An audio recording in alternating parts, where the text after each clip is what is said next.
Assalamualaikum dan salam sejahtera. Saya Luqman Haris dan ini cerita normal baru. Normal baru ini sering kita sebut sejak kebelakangan ini kerana ia adalah hakikat yang kita semua perlu lalui. Segala aspek kehidupan kita perlu berubah dan perlu disesuaikan dengan persekitaran yang berbeza dan agak unik sekarang. Khasnya kerana penularan COVID-19 dan juga pelaksanaan Perintah Kawalan Pergerakan PKP. Dan bukan sahaja individu, syarikat, organisasi, industri yang perlu menyesuaikan diri dan melakukan perkara-perkara yang mereka tidak lakukan sebelum ini untuk menyesuaikan diri dengan normal baru, institusi seperti penjara juga kini melakukan perkara yang mereka tak pernah lakukan sebelum ini kerana mereka perlu juga menyesuaikan diri dengan normal baru. Kita mahu berlintas langsung sekarang ke Pusat Pemulihan Akhlak Machang, Kelantan, di mana di sana pihak pengurusan penjara dan juga banduan menggembling tenaga untuk membantu petugas kesihatan barisan hadapan menjahit pakaian perlindungan diri ataupun PPE. Dan saya meminta langsung sekarang dengan Tuan Muhammad Syukri Harun, Pengarah Pusat Pemulihan Akhlak Machang. Assalamualaikum Tuan. Di sana berapa ramai banduan yang ditempatkan? Waalaikumsalam. Pertama kali saya nak ucap terima kasih kepada saudara Luqman. Kita ini sekarang berada di bengkel jahit Pusat Pemulihan Akhlak Machang, Kelantan. Okey, untuk makluman, seramai 19 penghuni yang bekerja di bengkel jahit ini dalam proses untuk membantu, sama-sama membantu KKM untuk menjahit PPE. Okey Tuan, cuba ceritakan apa yang berlaku di belakang sana dan tunjukkan kepada kami apa proses yang dilakukan setiap hari oleh banduan untuk menjahit PPE. Okey, seperti kita maklum sekarang ni, kita boleh lihat sekarang ni proses untuk membuat PPE yang ditempah atau yang dihantar oleh agensi-agensi yang bersekitaran dengan Machang. Sekarang ni yang dihantar, ini kain non-woven. Sekarang ni proses sedang dibuat untuk memotong kain. Sekarang boleh lihat, sekarang penghuni yang mahir sedang memotong kain non-woven. Okey. Kain yang dah siap, setelah dipotong, akan dihantar ke bahagian untuk jahitan. Kita boleh lihat, sekarang ni penghuni-penghuni sedang mula menjahit. Ini jahitan bahagian getah. Getah. Sebelah sana untuk jahit tali. Yang sini jahit baju lah. Okey, PPE. Secara keseluruhan, semua terlibat. Orang penghuni di sini terlibat dalam proses membantu menjahit PPE untuk KKM. Tuan, berapa ramai banduan yang sebenarnya terlibat dalam proses penjahitan PPE? Adakah keseluruhan banduan yang berada di sana?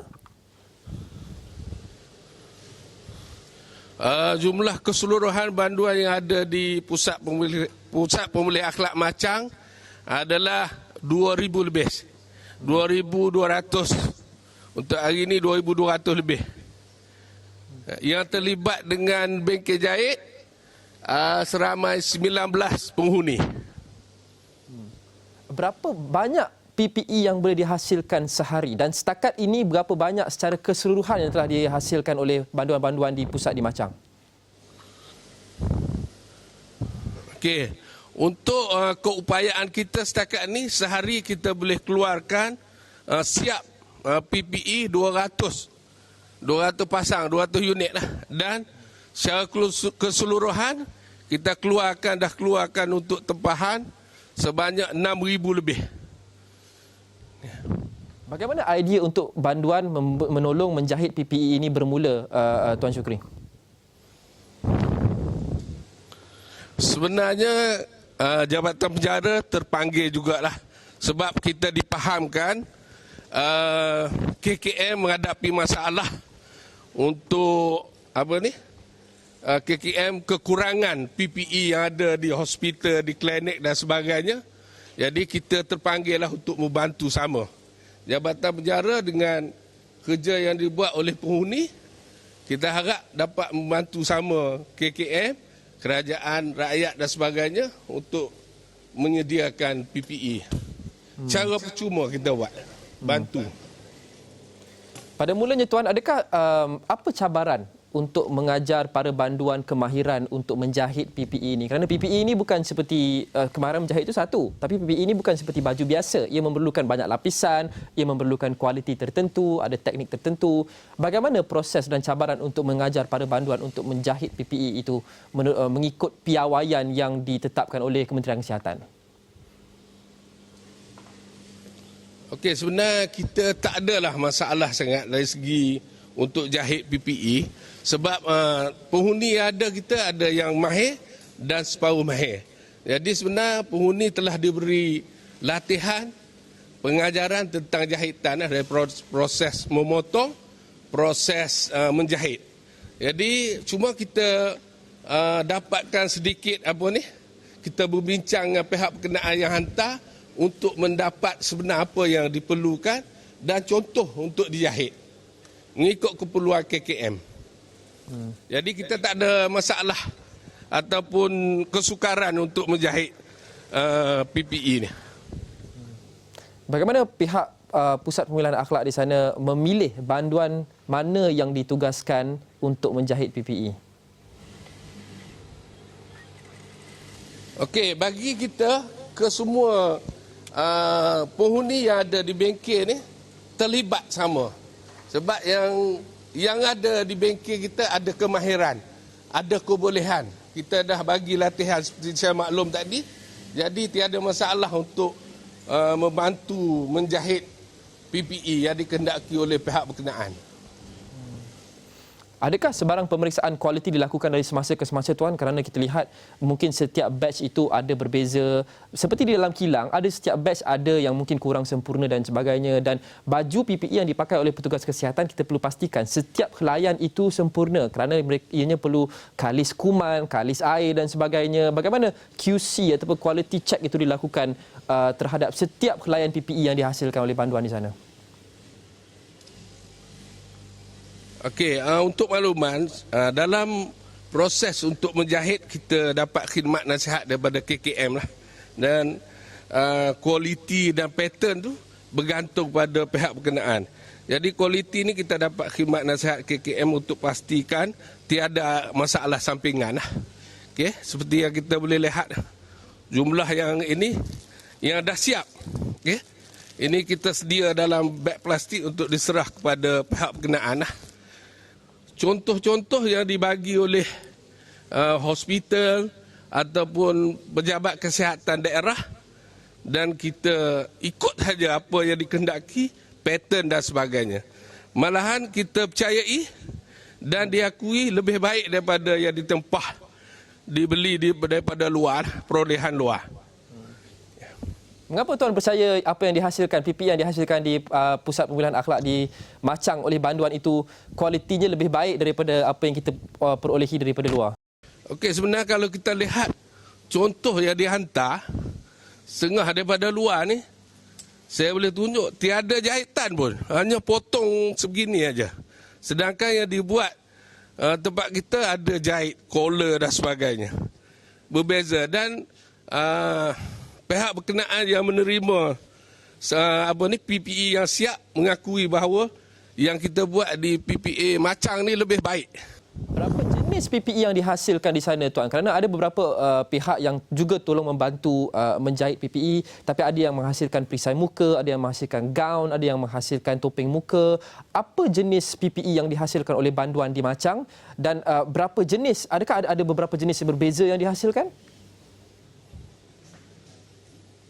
Okey, setakat ni kita bergantung pada kehendak yang menempah lah. Okay, bergantung pada pihak yang hantar kain woolworm. Yang ada tudung, okay, gaun dan ada sarung kaki. Okay, kita telah buat bergantung pada kehendak pihak berkenaan. Okay. Okey. Kita berhenti rehat seketika. Kita akan kembali selepas ini dengan Tuan Muhammad Syukri Harun, Pengarah Pusat Pemulihan Akhlak Machang untuk menceritakan normal baru di penjara, juga normal baru panduan dan pihak pengurusan penjara menggembling tenaga untuk membantu menjahit PPE untuk membantu petugas kesihatan kita di barisan hadapan yang bertarung dengan COVID-19 setiap hari. Cerita normal baru berhenti rehat seketika. Kita kembali selepas ini.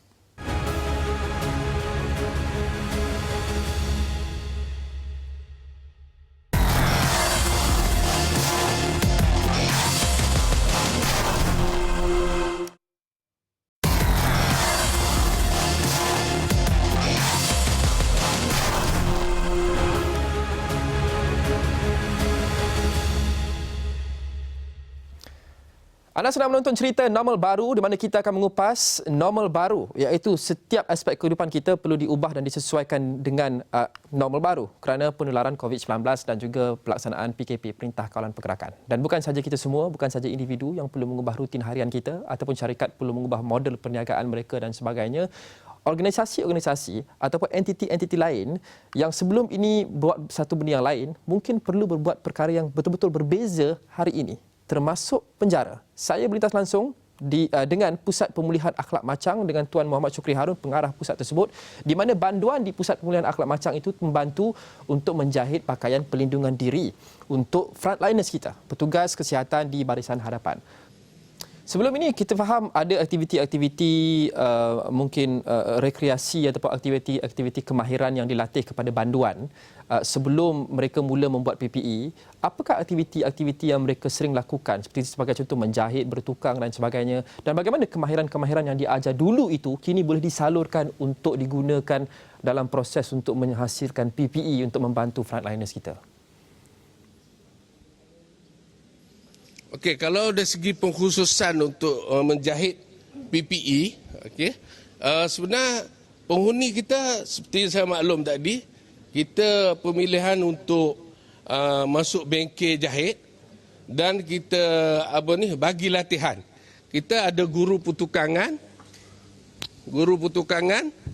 yang terlibat, okey, untuk memberi tunjuk ajar kepada penghuni daripada kosong, daripada tak faham, tak tahu, tak pernah pegang gunting, sehinggalah mampu untuk potong kain, mampu untuk menjahit, seterusnya mampu untuk menghasilkan baju dan sebagainya, termasuklah baju-baju yang ditempah daripada luar, daripada kaki tangan, termasuk uniform.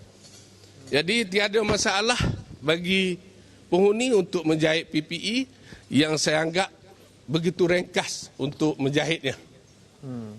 Tuan Shukri, sebelum ini pun kita lihat penjara juga mempunyai satu cabaran yang berbeza yang lain yang pernah dikongsi sebelum ini, iaitu banduan-banduan di dalam penjara itu terpaksa ditempatkan mungkin dekat dengan satu sama lain dan kita risau itu akan meningkatkan risiko jangkitan COVID-19. Apa cabaran bagi penjara dan juga Pusat Pemulihan Akhlak di Macang khasnya untuk mengamalkan amalan kebersihan yang memadai di kalangan banduan, untuk memastikan penjarakan sosial itu boleh kita perhatikan juga dalam kalangan banduan di dalam penjara untuk kita mengelakkan penularan COVID-19 daripada mula berlaku di dalam penjara?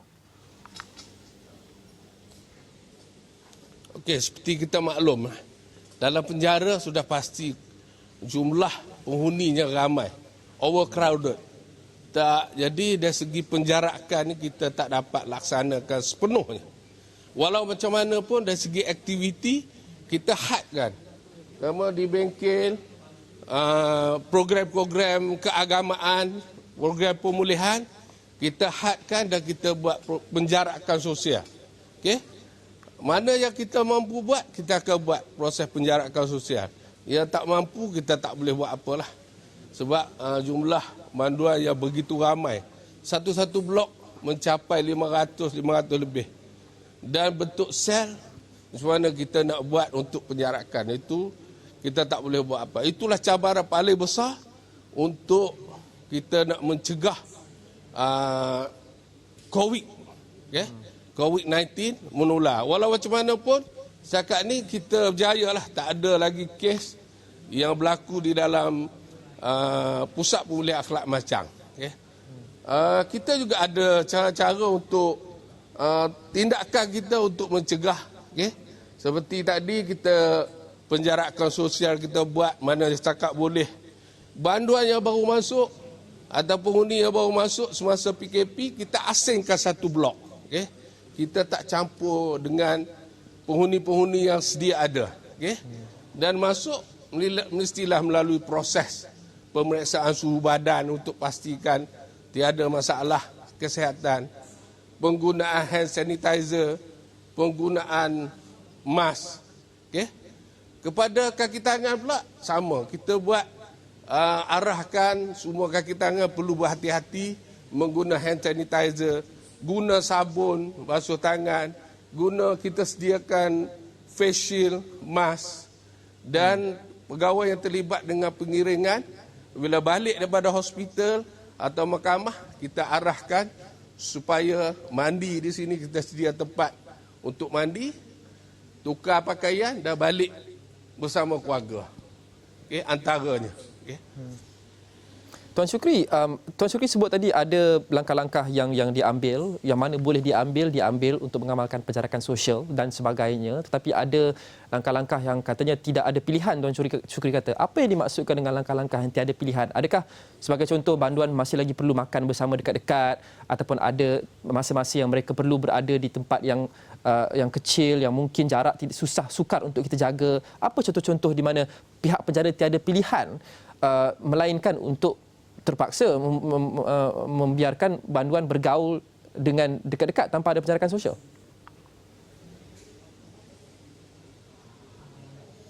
Okey, dalam konteks kepenjaraan, saya rasa semua maklum, masuk jumlah yang ramai, penghuni yang ramai, sudah pasti semasa di dalam sel, dalam bilik, kita tak boleh nak gunakan sistem penjarakan sosial. Sebab satu bilik ada 10, ada mungkin 20 dan sebagainya. Jadi, kita tak boleh buat. Cuma dari segi pelaksanaan program saja, kita mungkin boleh, kita jarakkanlah. Dari segi program keagamaan di surau dan sebagainya, kita pastikan banduan berada dalam jarak 1 meter. Dan jumlah yang terlibat tak lebih pada 30. Kita setakat mana nasihat KKM kita boleh ikut, kita ikut. Tapi tak semua kita boleh ikut dari konteks penjarakan sosial. Sebab kita tak berupaya. Okay? Seperti kita maklum, faktor keselamatan kita tak boleh buat. Jikalau ada, kita minta tidak berlakulah, tetapi jikalau ada seorang banduan, malah seorang pegawai dijangkiti COVID-19 di sana, adakah pihak penjara sedia ataupun mempunyai perancangan untuk mengendalikan situasi itu sekiranya ia terjadi? Okey, seperti kita maklum, kita doalah supaya sama-sama kita doa supaya di penjara tak berlaku jangkitan COVID. Sebab tugas pegawai penjara hari-hari dia berdepan, pagi, petang, malam. Kerja hari-hari. Berdepan dengan penghuni, kita berdepan dengan penghuni hari-hari. Jadi sekiranya kita ada langkah, maksud pihak pengurusan Ibu Pejabat Penjara Malaysia telah bagi SOP macam mana untuk tindakan yang perlu diambil sekiranya staf atau banduan didapati positif atau dipercayai kena COVID-19. Jadi ada SOP yang telah ditetapkan. Tuan Syukri, mungkin kita sering sambut dan raikan petugas barisan hadapan kita seperti jururawat, KKM, doktor, polis, tentera dan sebagainya. Mereka ini adalah sememangnya adalah wira, mereka adalah frontliners kita. Tetapi mungkin ramai yang tak ingat ataupun terlupa pegawai-pegawai penjara. Mereka juga, kalian juga seperti Tuan Syukri adalah dalam kalangan frontliners yang terus melakukan tugas, terus merisikokan diri untuk memastikan negara dapat terus berfungsi dengan baik. Mungkin ini peluang Tuan Syukri daripada dalam sana. Apa pesanan Tuan Syukri bagi pihak pengurusan penjara dan Pusat Pemulihan Akhlak di Machang? Apa pesanan dan apa yang Cik Syukri mahu katakan kepada orang awam di luar sana? Okey, terima kasih Saudara Lokman. Jadi seperti kita maklumlah, pegawai penjara ni terlindung di dalam tembok, di dalam pagar dan sebagainya. Kadang-kadang masyarakat terlupa, adanya pegawai penjara, adanya kaki tangan yang terpaksa bertugas tiap-tiap hari, 24 jam satu hari. Jadi risiko pendedahan kepada penyakit-penyakit bukan saja COVID, penyakit skabis dan sebagainya, penyakit HIV dan sebagainya. Begitu tinggi risiko. Jadi saya harap masyarakat dan pihak tertentu janganlah abai kami. Jadi di dalam tembok janganlah terlindung. Kadang-kadang kita terfikir juga, adakah pegawai penjara ni wira di sebalik tembok atau wira yang terselindung. Jadi saya cadangkan kepada masyarakat, saya merayu kepada masyarakat, tengok-tengoklah pegawai penjara. Tengok-tengoklah penghuni penjara. Sebab kami, penghuni penjara adalah rakyat Malaysia. Tuan Syukri, saya faham Tuan Syukri ada juga perkongsian daripada salah seorang banduan yang membantu menjahit PPE dan kita mahu cuba pergi ke banduan itu, boleh Tuan Syukri bawakan, dan saya mahu tanya soalan kepada dia, mengapa anda memilih untuk turut membantu menjahit PPE untuk frontliners kita? Saya merasa bangga kerana terpilih bagi menjayakan projek PPE ini untuk disediakan kepada barisan hadapan yang betul-betul lumuh untuk mencegah penyakit COVID-19 yang sedang melanda dunia ini. Saya rasa bangga juga kerana terpilih untuk menyertai sama ni kerana dapat menggunakan kemahiran yang ada pada saya untuk bantu pada petugas barisan hadapan. Itu saja. Banduan juga adalah rakyat Malaysia seperti yang Tuan Syukri sebut sebentar tadi, dan kami hargai usaha para banduan untuk membantu frontliners kita menjahit PPE, melindungi mereka. Daripada dalam sana, saya nak tanya satu lagi soalan kepada dia. Mula sampaikan kepada dia kalau dia tak dengar apa yang saya tanya ini. Apa pesanan daripada dalam sana kepada frontliners kita yang di luar, polis, tentera, jururawat dan doktor? Okay, saya mengucapkan jutaan terima kasih kepada barisan hadapan kerana bertungkuh lumu untuk membanteras penyakit yang sedang menolak ini. Dan jutaan terima kasih saya ucapkan, dan pesanan saya untuk masyarakat di luar sana supaya menjaga penjarakan sosial. Patuhilah PKP yang dirancang oleh kerajaan. Okey, terima kasih saudara. Terima kasih juga Tuan Syukri Harun, Pengarah Pusat Pemulihan Akhlak Machang, berkongsikan mengenai inisiatif Pusat Pemulihan Akhlak di Machang dan juga Jabatan Penjara Malaysia secara keseluruhannya untuk membantu frontliners kita dengan apa yang mereka mampu, iaitu menggunakan tenaga kerja banduan untuk menjahit pakaian pelindungan diri PPE untuk semua petugas barisan hadapan kita. Dan itu adalah normal baru yang mereka hadapi. Banyak lagi normal baru yang kita akan kupas untuk setiap organisasi, untuk setiap entiti, untuk setiap industri dan juga individu dalam episod-episod dan seterusnya. Ini cerita normal baru. Saya Lokman Haris, terima kasih kerana menonton. Assalamualaikum dan salam hormat.